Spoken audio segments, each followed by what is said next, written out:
lot of us think that we have to sacrifice in our personal life to be successful professionally, or sacrifice professionally in order to be successful personally. But what if you could do both? What if you could fully thrive in both?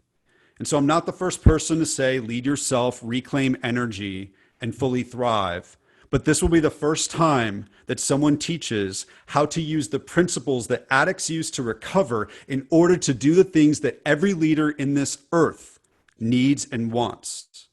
So question number one, in the last 30 days, has anyone said yes to something that they could say no to? If you have, sit down and type in yes into the chat.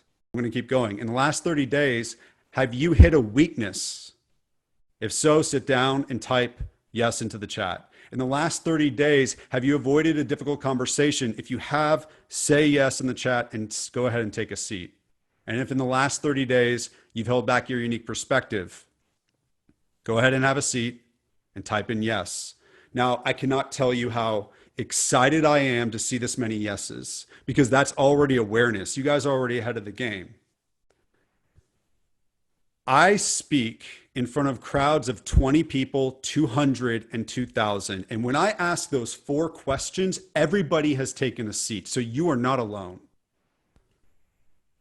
And that's because when we do these things, we are doing what I call wearing a mask. Now, just to clarify some things due to the situation that we're in, I'm talking not about a physical mask. I think wearing physical masks are valuable. Let's listen to the CDC and do everything we're supposed to do when it comes to wearing a physical mask. But centuries before the pandemic and centuries after, we all are tempted to wear a mask because the leaders in this world hide their true selves in order to be successful, and they set the rules of the game for everybody else. They will not allow themselves to be seen as weak, as not having the answers, as being imperfect, as being scared, as not knowing what to do. If there was ever a moment where it should be okay to say, I don't know what to do, it is this one. And yet we see leaders that don't do that.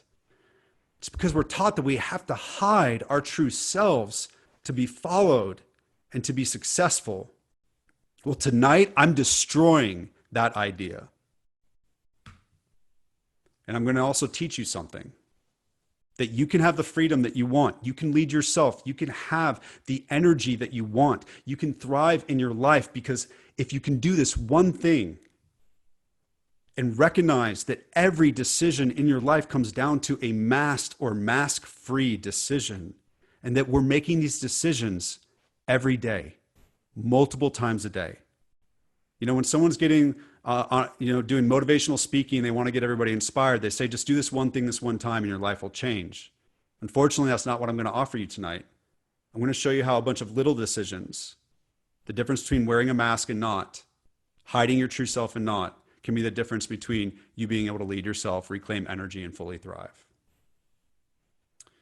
And so this is what I've learned, and you guys have already demonstrated, that every individual, team, and organization in this world is having their potential held back by these 4 masks. Mask number 1, saying yes when you could say no. As a drug addict, that almost killed me, because I said yes to my disease, but saying no to it transformed my life. But you don't have to be an addict to know how transformative saying no when you feel the pressure to say yes can be. Okay, I even wrote down some specific examples, and I want you right now to type in the chat examples that you've seen of people, whether it's yourself or others, saying yes when you could say no. Emails, projects, meeting requests. And you know what? We're scared professionally. We're scared that if we don't say yes to all the projects and all the emails and all the requests, that somehow we might not be able to keep our job. But we're also scared that, there's this prevailing narrative that you have to do something with this time. You need to rebuild your house or learn French or change the world with this time. But what if just getting through this time is enough? We can say no to that pressure. Helping family, going to a meeting, paying for things for family. We can say no to these things. What about social media? We face pressure to say yes when we could say no all the time, but just in work alone, and I've done the work to assess this, it costs us 500 hours a year. What could you do with 12 more weeks at your job, let alone in your personal life? Hiding a weakness. We think that if we share a weakness, we won't be seen as strong, but when we share our weakness, we become strong. I was a drug addict, man. I wanted to hide that weakness. And I know a thing or two about sharing a weakness because that changed me. It gave me access to the answers that I needed to grow and become the person that I needed to be in order to be able to make the impact on the world that I wanted to. But the first step was, how do I even live?